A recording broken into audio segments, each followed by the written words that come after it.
तो आज coordinate geometry के कुछ इंपॉर्टेंट फॉर्मूला देखेंगे।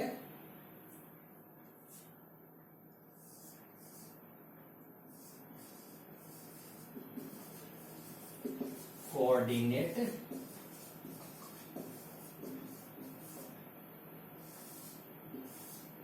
ज्योमेट्री कोऑर्डिनेट ज्योमेट्री के कुछ इंपॉर्टेंट फॉर्मूला जो होते हैं वो इस चैप्टर के सारे क्वेश्चंस को लगभग सॉल्व करने में हेल्प करता है। तो जैसे कोऑर्डिनेट ज्योमेट्री में सबसे पहला जो होता है वो कार्टेशियन प्रोडक्ट या कार्टेशियन प्लेन का आइडिया होना चाहिए। तो ये कार्टेशियन प्लेन है, इसमें ये एक्स एक्सिस है और ये वाई एक्सिस हो गया। एक्स एक्सिस में यहाँ ओरिजिन के राइट साइड जो होता है ये पॉजिटिव लिया जाता है, ये निगेटिव लिया जाता है, और वाई एक्सिस में ओरिजिन से ऊपर पॉजिटिव एंड ओरिजिन से नीचे निगेटिव। अब अगर इस कार्टेशियन प्लेन में अगर कहीं भी कोई दो पॉइंट है, सपोज करें मैं कोई एक पॉइंट यहां ले लिया और कोई दूसरा पॉइंट मान लेते हैं कि मैंने यहां पे ले लिया, ये प्लेन में कहीं भी ले सकते हैं दो पॉइंट। सपोज करें कि मैंने इस पॉइंट का नेमिंग ए कर दिया और इसका नेमिंग बी कर दिया। और अगर मुझे कोई पूछे कि ए से बी तक का डिस्टेंस कितना है, मतलब कि ए से बी तक का लेंथ हमें बता दीजिए, तो ए से बी तक का लेंथ निकालने के लिए पहले हम लोग ज्वाइन करते हैं। लेकिन ए से बी तक का लेंथ निकालने के लिए हमें कोई स्केल के हेल्प से हम लोग मेजर करके नहीं निकाल सकते, क्योंकि ये कोऑर्डिनेट ज्योमेट्री का केस है। तो इस केस में डिस्टेंस हम लोग डिस्टेंस फॉर्मूला के हेल्प से निकालेंगे। ये नहीं कि सीधा स्केल से मेजर कर लें और इतना इसका लेंथ है इसलिए ऐसा नहीं कर सकते। तो अब अगर हम लोग ए पॉइंट को देखते हैं तो ए पॉइंट अगर ये कोऑर्डिनेट में है तो ए का कुछ ना कुछ अपना कोऑर्डिनेट होगा। एक्स एक्सिस पे जो भी कोऑर्डिनेट रहा होगा और फिर वाई एक्सिस पे कुछ ना कुछ कोऑर्डिनेट रहा होगा। तो ए का अगर हम लोग कोऑर्डिनेट लिखें तो कुछ ना कुछ रहा होगा, तो इसलिए मैं इसका x1 और y1 कोऑर्डिनेट मान लेते हैं।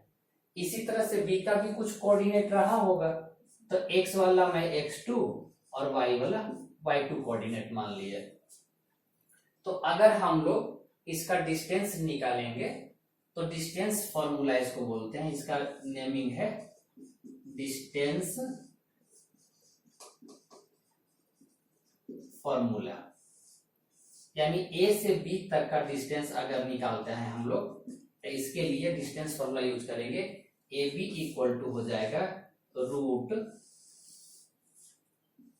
x2 माइनस x1 का whole square plus y2 minus y1 का होल स्क्वायर।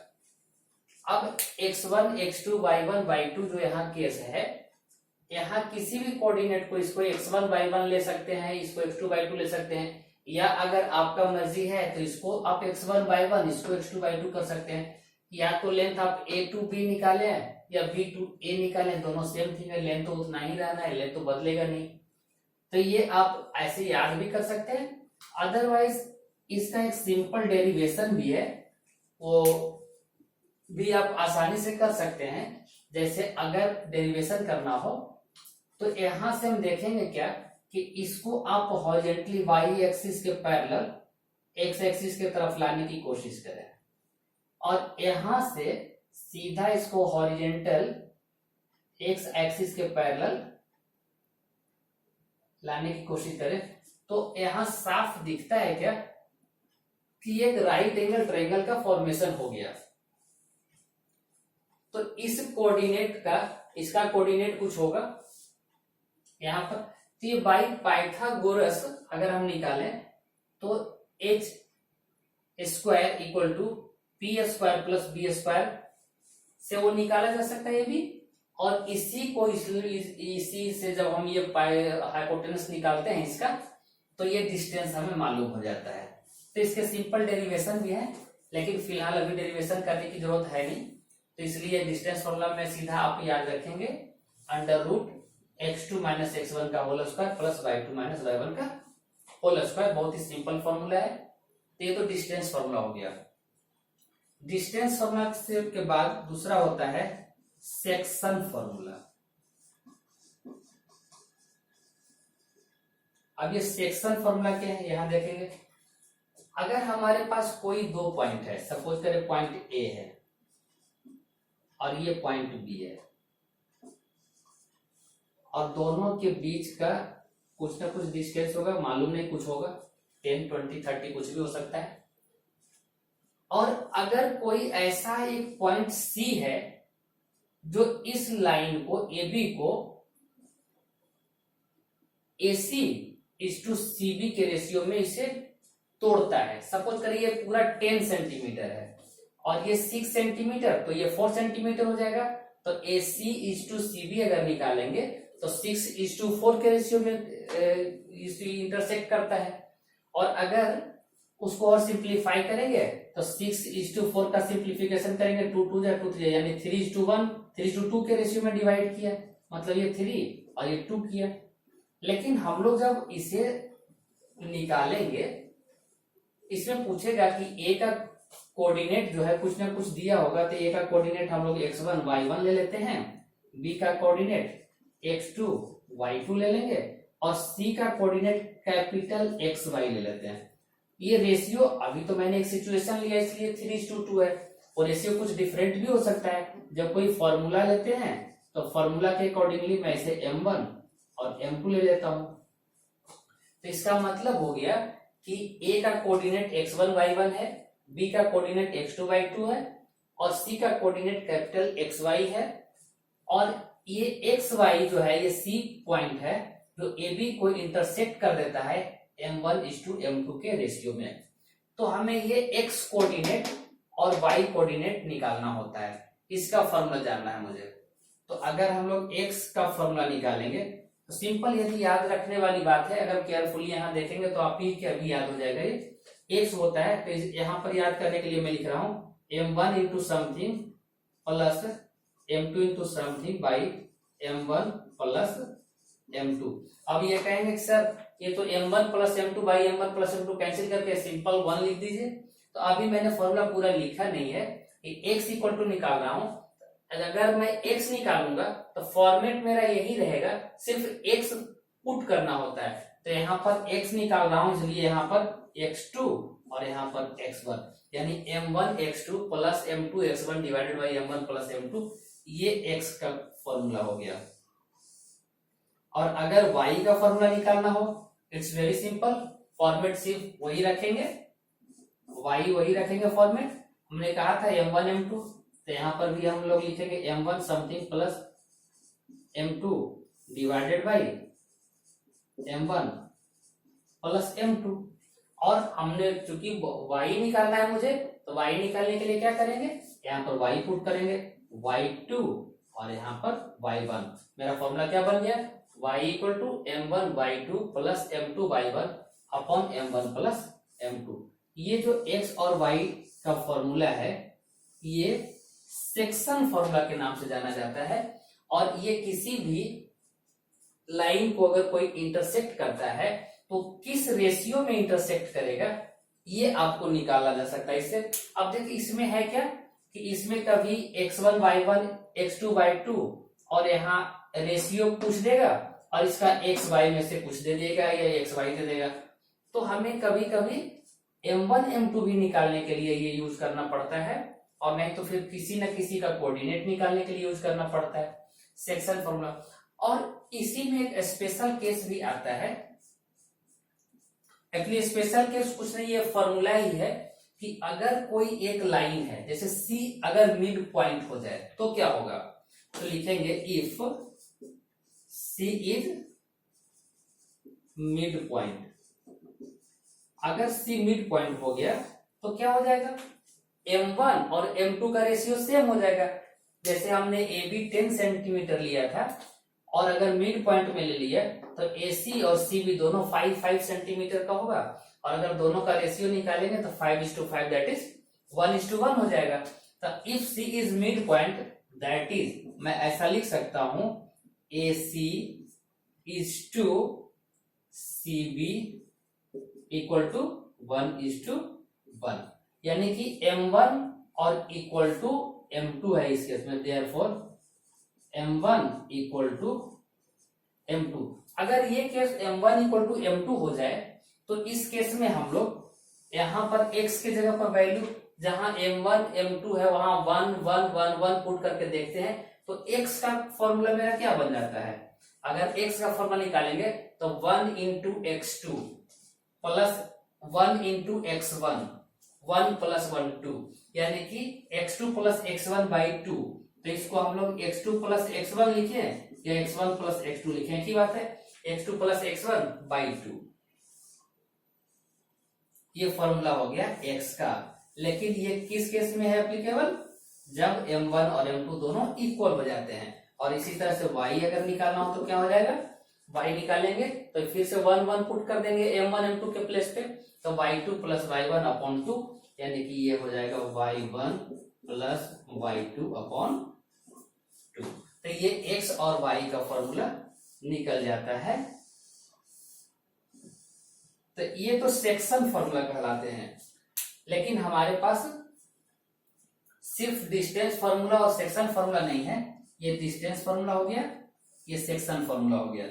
तो डिस्टेंस फॉर्मूला और सेक्शन फॉर्मूला के अलावे और भी हमारे पास कुछ ना कुछ फॉर्मूला होते हैं। जैसे एरिया फॉर्मूला कुछ है, जैसे किसी ट्रायंगल का अगर एरिया निकालना हो तो हम लोग कैसे निकालेंगे, इसे नोट डाउन कर लेंगे या फिर पॉज करके आप नोट कर लेंगे।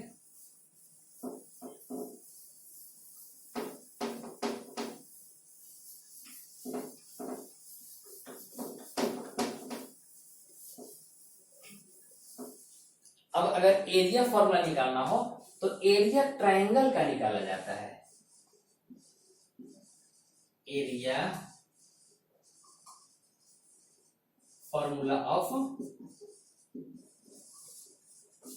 ट्रायंगल होता है, यानी हम लोग ट्रायंगल के एरिया का फॉर्मूला हम लोग निकाल सकते हैं इसके से। अगर हमारे पास कोई एक ट्रायंगल है, जैसे यहां पर कोई ट्रायंगल हमने लिया,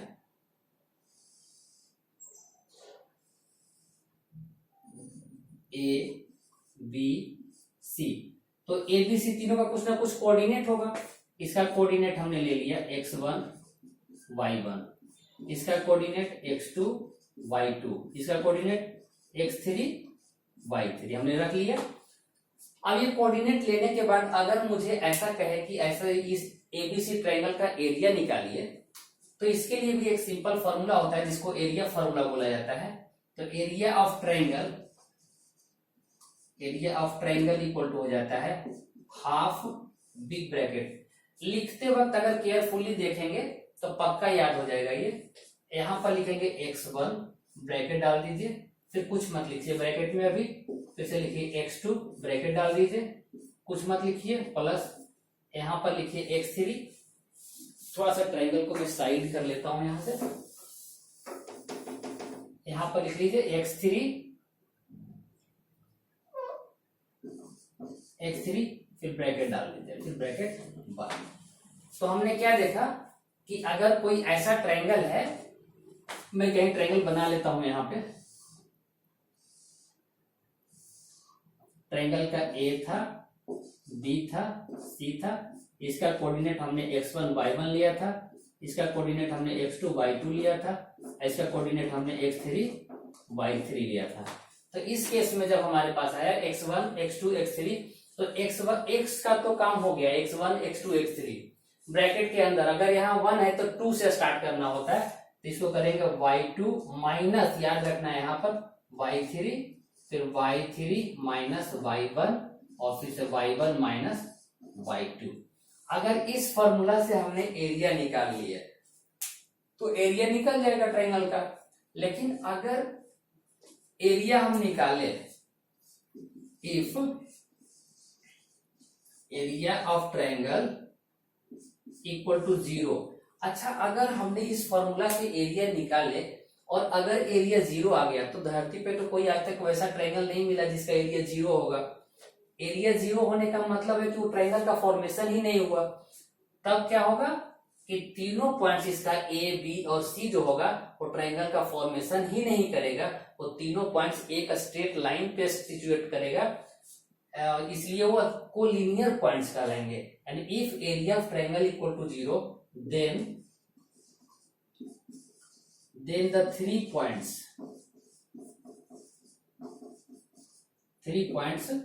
कौन कौन है, A B and C will be collinear.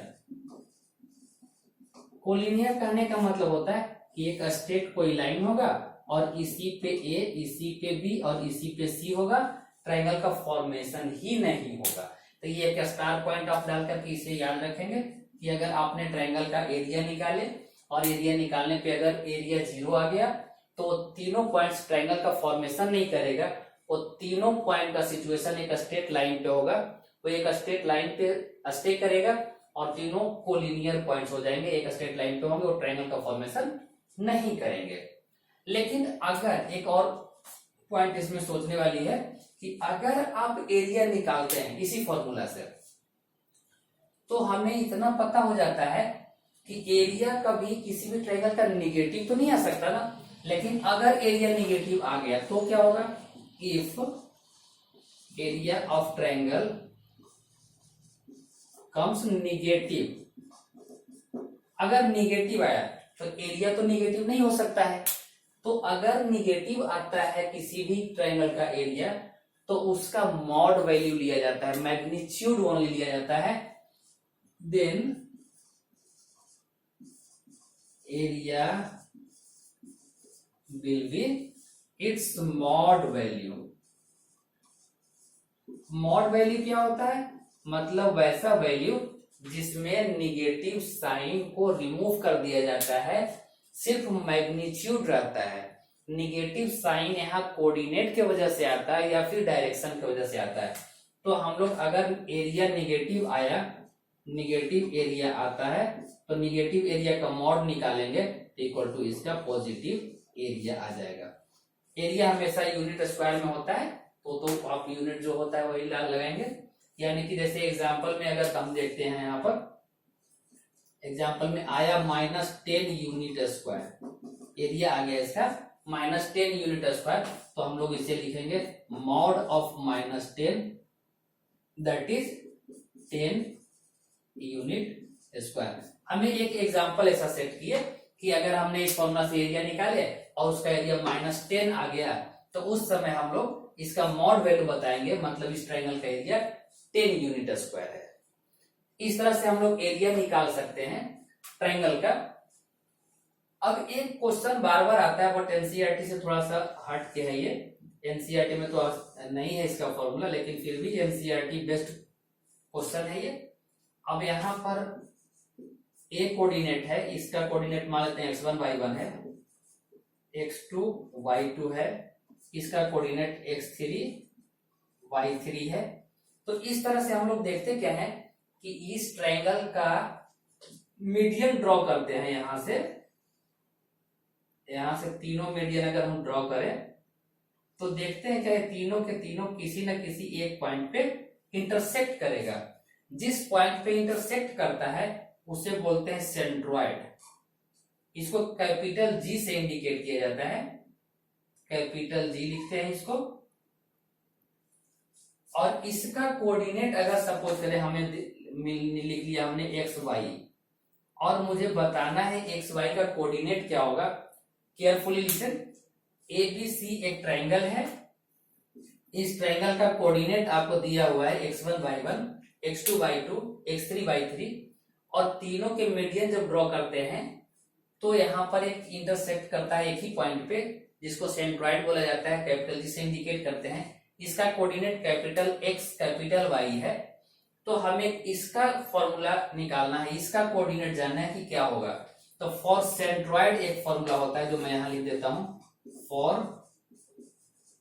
Centroid of triangle x निकालना होगा तो इसमें हम लोग करते हैं x1 plus x2 plus x3 by, यहाँ 3 होता है, कहीं कहीं बच्चे यहाँ 2 डाल देते हैं जिसकी वजह से गलती होती है। x1 plus x2 plus x3 by 3 हो जाता है, और अगर y निकालना हो तो क्या हो जाएगा, सिंपली वैसे ही y1 plus y2 plus y3 by 3, ये होता है y का कोऑर्डिनेट। तो ये सेंट्रॉइड का फॉर्मूला हो गया। तो हम लोग एरिया ऑफ ट्रायंगल देख लिए, इसके बाद में सेंट्रॉइड निकालना सीख लिए। तो ट्रायंगल में हम लोग जनरली कोऑर्डिनेट ज्योमेट्री में इतना फॉर्मूला यूज करते हैं। और अगर हमें कोई क्वाड्रिलेटरल दे दिया जाए और बोले कि चलो इसका एरिया निकाल के दिखा दो, तो ऐसा कोई कोऑर्डिनेट ज्योमेट्री में क्वाड्रिलेटरल का एरिया निकालने का फॉर्मूला तो नहीं है, बट आप क्वाड्रिलेटरल को इस तरह से ट्रायंगल में डिवाइड कर सकते हैं। जैसे क्वाड्रिलेटरल कोई हमें दे दिया इस तरह से, तो आप इसे 2 ट्रायंगल में डिवाइड कर लें। 2 ट्रायंगल में डिवाइड होने के बाद में आप इस ट्रायंगल का एरिया, आपको पता ही है एरिया का formula, half into x1 y2 minus y3 plus x2 y3 minus y1 plus x3 y1 minus y2 के फॉर्मूला से एरिया निकाल लेंगे, क्योंकि इसका कोऑर्डिनेट आपको पता है। और फिर से आप इसका भी कोऑर्डिनेट निकाल लें। फिर दोनों के एरिया निकालने के बाद, दोनों को ऐड कर देने के बाद क्वाड्रिलेटरल ही नहीं, अगर मेरे पास पेंटागन हो, हेक्सागन हो, कुछ भी इस तरह से मान लेते हैं हेक्सागन हो, अगर आपको सबका कोऑर्डिनेट पता हो तो आप इसे सिंपली ट्रायंगल में डिवाइड करके आप एरिया निकाल के सबको ऐड करके आप ऐसा कर सकते हैं। तो इस तरह से हम लोग कोऑर्डिनेट ज्योमेट्री के जनरल जो इंपॉर्टेंट फॉर्मूलाज हैं उसे हमने देख लिया। और ये जनरली फॉर्मूला बेस्ड क्वेश्चन ही इसमें ज्यादा पूछे जाते हैं। तो सबसे पहला फॉर्मूला एक बार रिमाइंड करेंगे। सबसे पहले हम लोग देखे थे सेक्शन डिस्टेंस फॉर्मूला, फिर देखे थे सेक्शन फॉर्मूला, फिर देखे थे एरिया फॉर्मूला। एक चीज और होता है, अगर आपको कोई कहता है कि बताइए ये 3 पॉइंट्स ट्रायंगल का फॉर्मेशन करेगा या नहीं करेगा, तो आप इसे एरिया फॉर्मूला में पुट कर दें। अगर एरिया 0 आ गया तो ट्रायंगल का फॉर्मेशन नहीं करेगा। कभी कभी कहता है कि बताओ ये तीनों पॉइंट्स कोलिनियर है या नहीं है। इस केस में भी वही होता है कि तीनों पॉइंट कोलिनियर है या नहीं है। इसको जानने के लिए आप एरिया इसको निकाल लीजिए, कंसिडरेशन में लीजिए कि तीनों ट्रायंगल का पॉइंट्स है, और एरिया निकालिए। एरिया निकालने के बाद अगर 0 आ गया तो समझ लीजिएगा कि ट्रायंगल ये कोलिनियर पॉइंट्स है। ऐसे कोलिनियर निकालने की एक और फॉर्मूला है कि अगर AB और BC का सम AC के बराबर हो जाए तो कोलिनियर कहते हैं। तो कोलिनियर के लिए हम लोग एक चीज और यहाँ देख सकते हैं। यहाँ पर अगर आपको लिखना है तो आप यहाँ पर एक चीज देख सकते हैं, इसको कोलिनियर के लिए यहाँ पर स्टार डाल करके मैं यहाँ से हिंट डाल देता हूं। ये if AB plus BC equal to AC, if AB plus BC equal to AC, अगर ऐसा हो जाए then AB and C will be collinear. अगर ऐसा केस हुआ तो A, B और C तीनों कोलिनियर ही होंगे। तो इस तरह से आप जनरली कोऑर्डिनेट ज्योमेट्री के इतना ही बेसिक फॉर्मूला था जिसको कि हम लोग देखे। इसे एक बार फिर से आप रिमाइंड करेंगे तो बार बार करने से बचेंगे और एक बार में याद हो जाएगा ये।